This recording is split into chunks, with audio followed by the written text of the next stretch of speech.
Melinda Gates, thank you so much for joining us on The Voice of America. Thanks for having me. You just released a book, The Moment of Lift. First of all, you are well known as an accomplished businesswoman and a philanthropist. Why was it important for you to become an author and write this book?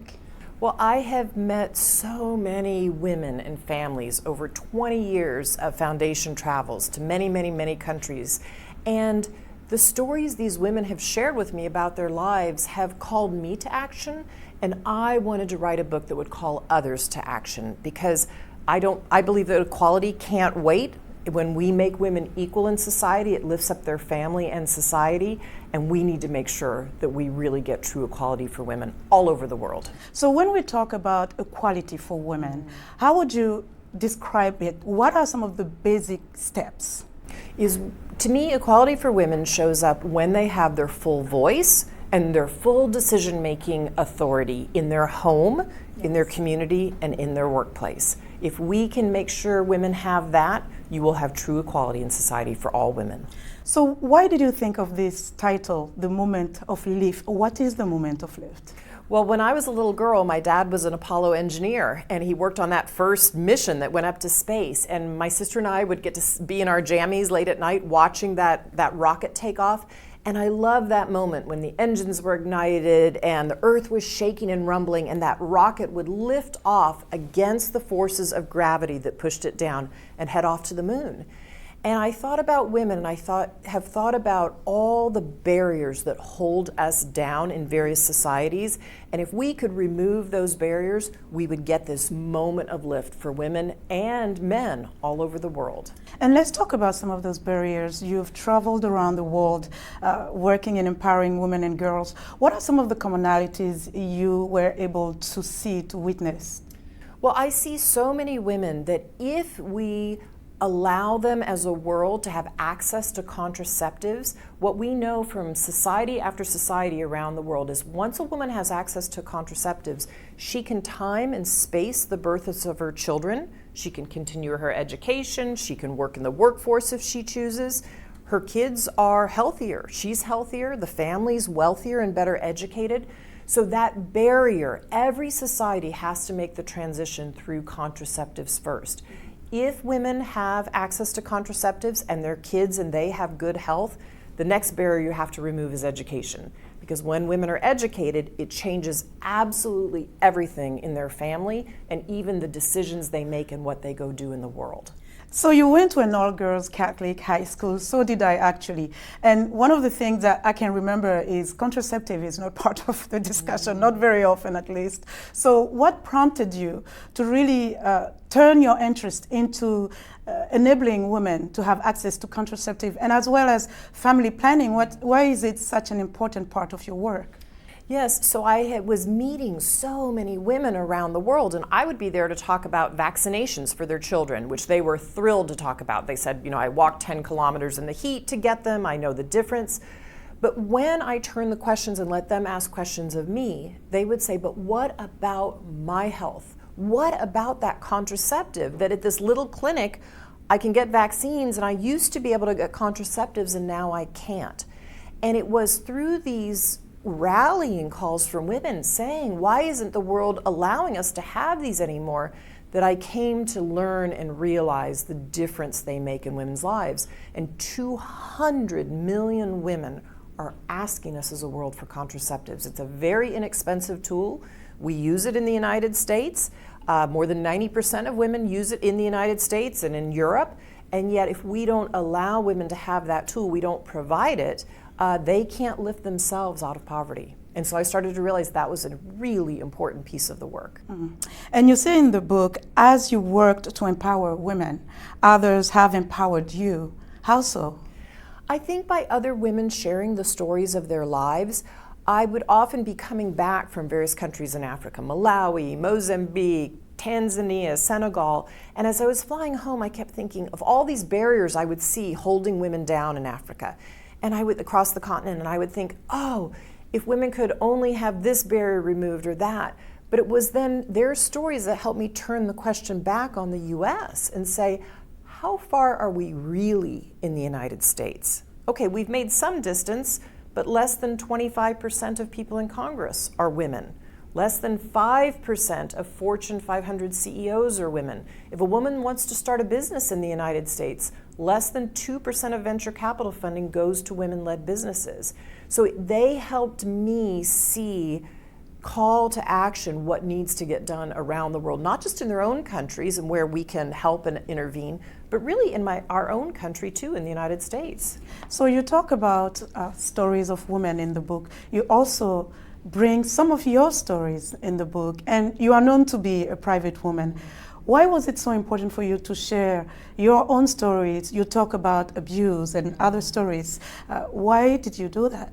Yes, so in this book, even though I'm incredibly private, I decided to be pretty vulnerable, quite vulnerable. That was not an easy decision, but I share stories of my own personal journey because they are the stories also of millions of other women. So this story that I do tell of abuse that I experienced, it silenced me. I lost my self-confidence. And we know millions of women around the world are in relationships where they're being abused. Women tell me about it when I go in villages. I hear about sexual harassment in the workplace in many places in the United States. It's a spectrum, but any type of harassment holds a woman back. It pushes her back into her corner, and she doesn't get her voice, or she doesn't feel confident to take a decision. So I choose to share a story like that and my own climb to equality to let everyone know it is possible. I would like to read something from the book. You write, "The first time I was asked if I was a feminist, I didn't know what to say because I didn't think of myself as a feminist. 22 years later, I am an ardent feminist." Feminism is a word that is celebrated by some and make others cringe, even some women. So what is feminism to you? How are you a feminist? Feminism is when a woman has her full voice and her full decision-making authority wherever she is in her life, in her home, in her community, and in her workplace. If she has her voice and can take any decision, then she is fully empowered. And if you believe that, then you are a feminist, in my opinion. Great. Now, the work of the Bill and Melinda Gates Foundation has impacted the world, and particularly you have worked on the continent of Africa. More than $15 billion have been invested in projects related to Africa. Would you tell us about the impact that you were able to see that has really transformed people's lives? Yes, so the foundation has been in existence now for over 20 years. I think the most important thing for everybody to know is we work in partnership. There is nothing the foundation has ever done without being in full partnership with others, and particularly with governments and citizens on the ground in various countries. And philanthropy is just, all it can be is this catalytic wedge. We can try things, we can experiment, where you wouldn't want a government to do that with taxpayer money, but if we can prove things out and measure it, then we can ask government to scale it up.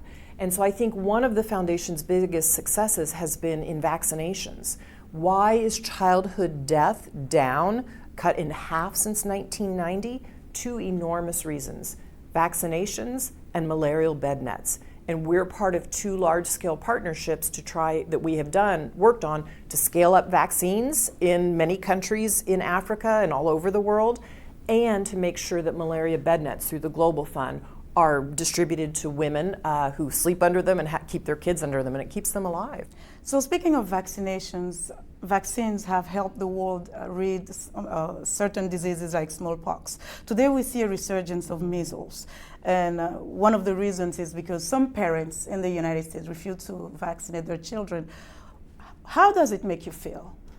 When I hear that there are cases of measles in the United States, I'm incredibly frustrated, and I'm saddened to think that a global health issue that we had solved in the United States has come back because parents have believed misinformation. And no child should have measles in this country. No person who is in an immune compromised situation in the United States should be affected by someone else because a parent has chosen not to get the measles vaccine. These are life-saving tools. Women tell me all over Africa, they walk 10 miles in the heat to get vaccines because it saves their children's lives. So I'm saddened to see this in the United States, and I hope it makes people realize how lucky we are to have vaccines in our country. Now, working on the African countries, on the African continent, as well as other countries in the world, there are some changes that cannot occur without abandoning certain cultural practices and beliefs. So, how do you get people to embrace new ideas in such circumstances? Well, everywhere we work, for instance, on the continent of Africa, each country is different, and then there are many, many cultures inside of each country. So what you can do, the way to work is to go, or what we've chosen to do, is to work with partners who've been on the ground often 30 or 40 years, living with villagers. Villagers and people from the community are part of those partners. And what you do is you come in and see where the community is at, what they're trying to learn, what their requests and needs are, and then you start to bring in some education about educating around the things they care about, and some education about tools we have here in the United States, like contraceptives. And when you're in a trusting relationship where the villagers start to believe and understand some of the education you've brought in, they will start to ask for those tools. And so we do all of our work in that culturally context, hopefully appropriate way. So to go back to family planning, why is it so important? What is the message behind family planning? Family planning is the greatest anti-poverty tool we have in the world.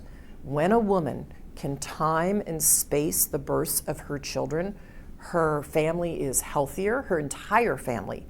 The kids are better educated, and the family is wealthier. And I met a woman named Marianne in Korogocho, in a slum actually in Kenya, and she summed up this family planning conversation that we'd had. There was about 30 women there. And at the end, after 2 hours, she finally said she had this beautiful baby girl in her arms, a newborn, and she said, I want to give every good thing to this child before I have another one. And I thought, yeah, that sums up how parents feel about their children. We want to time and space when we have children so we can bring every good thing to our child and then have another one. So what do you say to men in countries where women are treated unequally? We go in and work with partners, and we say to men, if you want your children to be healthy, you need to think about certain things that your wife is doing. So the amount of unpaid labor she does, the amount she chops wood, carries water, cooks the meals. And if you're willing to think about that and to take some of that burden away from her, she will actually be better off and your kids will be better off. And the only way to do that is to, again, work with partners who are from the community and are on the ground, and then have the village look at the tasks that women and men do, have an open conversation over time about that, and then commit to change. And when you do that, I've actually seen this in Malawi, the men become champions. They say, my gosh, my whole house has changed because I'm carrying water now and my wife isn't, or I'm chopping the firewood and she has more time for these other things. And so that's a conversation we need to have all over the world. Even in the United States, women do 90 minutes more of what we call this unpaid labor in our homes than men do. Some of it's loving, caring work we want to do, caring for our loved ones, but some of it's just chores, right? And so we need to look at that 90 minutes, even in the US, or 6 hours more that a woman does every day in India versus her husband, and say, how do we redistribute the workload so women can do other things in the productive work they want to do in their lives? Do you see a world where unpaid labor will become maybe something more valued for women who are doing it? Absolutely, it needs to. I mean, when we think of what paid labor is and unpaid labor, we didn't for a long time even measure this unpaid labor. And that's because, let's go back in time, economists were predominantly men. It's a very male-dominated field, and so they chose to measure what they knew, which was productive labor. But I would tell you, and what I see from the research, is that our economies are built on the backs of this unpaid labor that women do all over the world. That is also productive. We want somebody taking care of the kids. We want things to happen in our homes, but men and women need to look at that. And I am so encouraged by this next generation that I see who's coming up, where many young men, particularly in the United States and in Europe, have been raised under moms who work. And so the way they look at the work in the home is they know when they come into the partnership or the marriage, they're going to do half the work. So speaking of the next generation and men, while empowering women and girls, what is the message to boys and young men who may now feel marginalized when they see all this movement around empowering girls? Yes, what I would say to everyone in the world is that equality can't wait. Our societies are better off when we have equality. Men will actually tell you, I've met men in Kenya and Tanzania and Malawi who've done this looking at the redistribution of labor in their homes. I meet men in the United States who say, hey, I'm actually helping do things I didn't do before. And what they start to see is they're happier, their families are happier, their wife is happier. And what I've learned from men around the world is they'll say, you know, particularly in countries that have paid family medical leave for a long time like Sweden, they say, I want to be there at the birth of my child and to take care of my child. I want to participate in that. And my society values it. And so we have paid family medical leave so I can take care of the kids or take care of my aging parents. And to me, that's enlightened men, and that makes a better society. And before we wrap, 2 more questions. The Bill and Melinda Gates Foundation, along with partners and other organizations, have invested lots of resources and money in various programs to help developing countries. Yet we still see a lot of suffering, whether it's on health or other areas. Why does it seem like there is a gap between the amount of assistance out there and the number of people who die from preventable diseases? I know there's still people dying of preventable diseases, and every one of those lives, what I want people to know, is a tragedy. And when there is generosity from the developed world, in conjunction with African nations putting in some of their own taxpayer monies, you start to move societies forward. And so in the United States, less than 1% of our foreign aid budget goes to countries all over the world. And what you do is you create peace and stability in those places, and families lift themselves up. And so what I want people to know is we need to continue to make those investments, because many of these deaths or these diseases, those are needless health emergencies in a family, and they affect families. And finally, how does empowering women change the world? What is the takeaway from the book? If you empower women, they empower everybody else around them. And so if we want healthy societies, we lift up all women. And the goal is not just equality, the goal is a better human race with more connection. And that's the message of the book. Melinda Gates, thank you so much for your time. Thank you.